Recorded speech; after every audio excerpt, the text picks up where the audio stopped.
মামনিকে দেখাই আসি যে চার্জার দিয়ে আসিছে।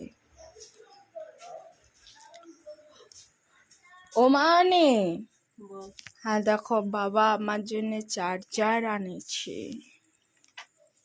আমি তো জানি তো যে তোর জন্য চার্জার আনবে, তুমি কি জানো নি? তোমার জন্য একটা জিনিস আনিছি। কে আনিছে বলো কি বটে? কি আনছে বল? এই দেখো কি বটে এটা? তোমার কথা বলার লাগে মাইক আনিছে, তুমি কথা বলবে, ভিডিও করবে, মাইক আনি দিছে। দেখো দেখো এটা কেমন করে? ওইটা ইউজ করে আমি দেখাই দেবো। ওইটা ওইখানে নিতে হয়, হ্যাঁ, তাহলে কথাগুলো ভালো শোনায়। হ্যাঁ হ্যাঁ hello hello hello hello friends. এটা আগে কানেক্ট করতে